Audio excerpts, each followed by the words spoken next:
Hello everyone, Erica Rock, Spiritual Catalyst, offering an 8-day free mini course in how to communicate and connect with your spirit guides. And today is day 7. So before I get into the lesson, I want to say connecting with your spirit guides and becoming proficient in receiving messages, guidance, wisdom, insights from them is something that we need to practice. It's like a muscle that we need to use. If we want to get fit, we don't just go to the gym 1 to 3 times and expect to have a total makeover. We have to be consistent with it. And over time, this gets easier. Your connection becomes very clear, very potent, very powerful, and it becomes like second nature to receive messages from your spirit team. Okay, so with that said, today's lesson, day 7, is Signs and Synchronicities. So spirit guides love to communicate through signs and synchronicities. And these could be a zillion things, but here's just like some examples. Repeated numbers such as 111, 222, 333, etc. Notice the numbers that you notice. And this is something you can look it up online because these numbers are master numbers, angel numbers, and they each have meanings. So you can easily look up if you're going about your day and every time you turn around you're seeing 3s, look it up. I also recommend starting a spirit communication journal because the universe and our guides speak to us in unique language, custom tailored to our soul. They know everything about us. So, we each grow up with different conditioning, with a different set of values, with various family members, and over time we assign meaning to things. So if you see a spider, if you grew up in a farm and you saw spiders everywhere and they were a comfort, they were a friend, that meaning may be different for you as opposed to someone that has a fear of spiders. So while yes, you can look up some of this on the internet to see what the meaning is, that can be helpful, but always measure it against how certain things make you feel. Because some of these messages may be very unique to you because they know how you feel about snakes. They know how you feel about spiders. They know how you feel about the number 13. They know what it means if you see a feather or a penny, based on how you grew up and the meaning you assign to things and were taught to assign to things. So that's why it's good to keep a spirit communication journal so you can start to see the patterns and the meanings custom tailored to you. Okay, so seeing number patterns. I just mentioned coins. Finding coins, especially in unusual places, can be a sign from our spirit guides or our ancestors, passed over loved ones. Pennies, they call them pennies from heaven. So that might be your grandma saying hello, or your mom and dad if they've passed on, or a brother and sister, pennies from heaven. If you like encountering butterflies, dragonflies, robins, you see rainbows. Rainbows are a big one, and universally, when we see a rainbow, we feel joy, we feel bliss. It opens our heart. We automatically feel elevated and happy. That seems to be a pretty universal one. So rainbows, white feathers can also be from our loved ones, passed over loved ones, or our spirit team, or our angels. We do have celestial support in the form of angels. And they they definitely like to use feathers to just let you know, I'm here with you. I've got you. I love you. I support you. Just remember that when it comes to our spirit guides, we need to call them in and ask for their help. Those are the rules, and we often forget to do this. And we'll be way down the rabbit hole of some seeming problem, issue, struggle, and in that, kind of get constricted and or fearful or angry, and in those emotional eruptions, we tend to not think to ask for help. So we want to put this on the forefront of our mind. Set a timer for like every hour.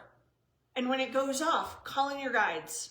I call in my angels, my spirit team, my God team, the beings of the one true light who lead, guide, direct, and protect me. Be with me now. Make your presence known. Be with me throughout the day. Call them in, ask for help. And yeah, setting a timer and reminding yourself several times a day is really good.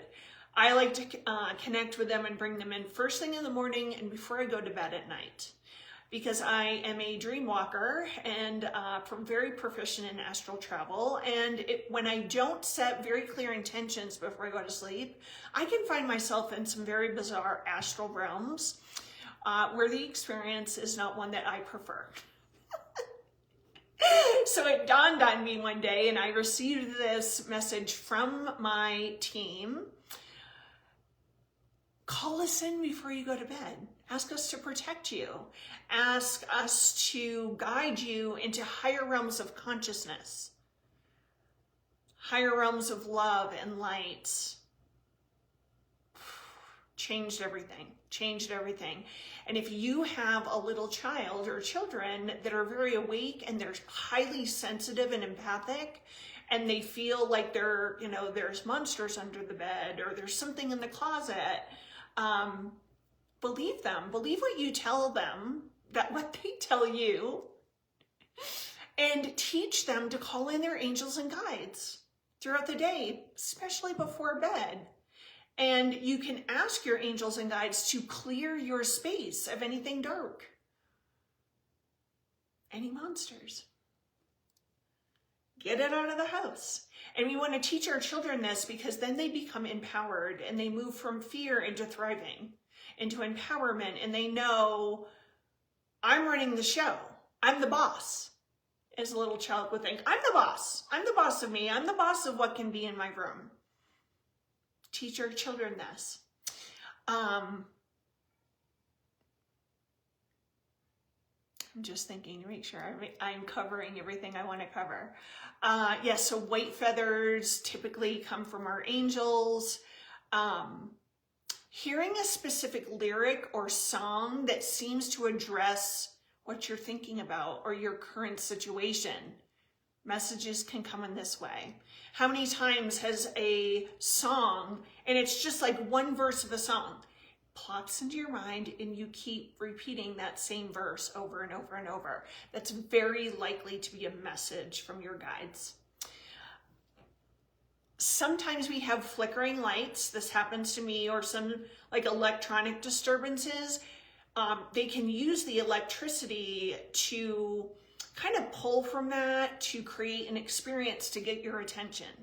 When I have flickering lights or my technological devices are acting funky, that has let me know. But this is, again, you're going to have to see what this means for you if this begins to occur. It lets me know to stop, to be present, to let go, zoom out, and feel into what's going on, because they're typically trying to say, take a pause, go within, take a breath, recalibrate your energy. Because when my energy starts to get out of alignment, or if I'm in a very charged emotional state, I will start to affect the technology around me. And it's a message for me to stop, hand on my heart, do some deep breathing, get back into coherence and balance. Because if I don't, things start to just not go well throughout the day. You've had that happen, right? Like you get out of bed, you stub your toe, and depending on how you respond to that, your day can go like into chaos pretty quickly. So that's a sign for me, but you'll have to see if you start to get electronic disturbances.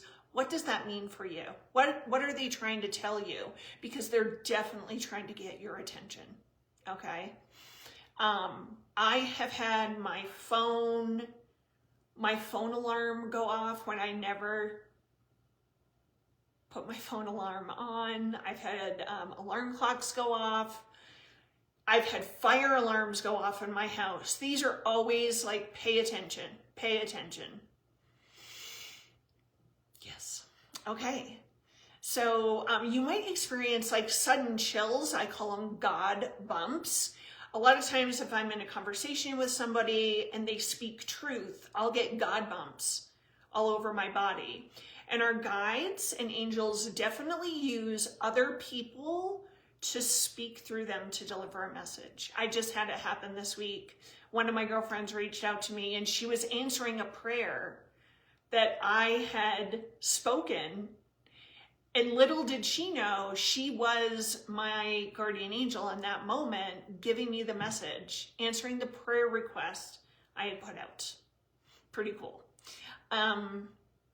You might have a strong sense of being touched or like there's a presence in the room with you.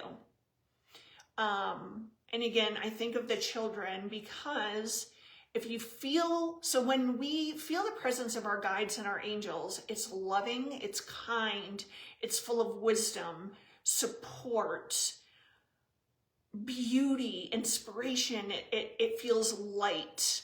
We feel like we're being held in the presence of something very sacred and very holy.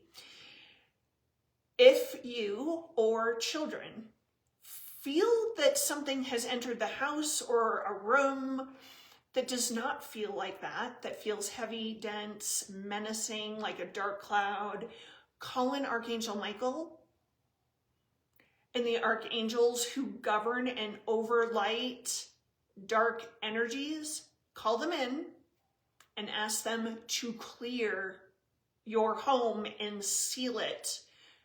And set very clear intentions about what you allow into your space. This is my home. This is my land. This is what's allowed in. And I keep it to only beings that are vibrating at love or above may be on my property or come into my home. Makes a big difference. Makes a big difference. And you have the power to do this. Don't doubt yourself, okay? You might smell fragrances.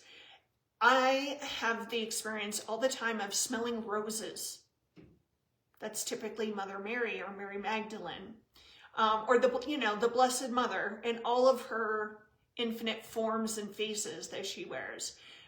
Smelling roses, flowers of any kind. I've had experience with lilacs, jasmine, gardenias, so many different flowers. When my husband's mom is around, I'll smell cigarette smoke. Or if you had an uncle or another family member that smoked cigars, you might smell cigars. But typically the smells, if it's a positive, one of your spirit guides, an ancestor, it'll be a familiar sense that puts you at ease. You feel safe. If you're smelling things, like one of the psychic senses is to be able to smell energy.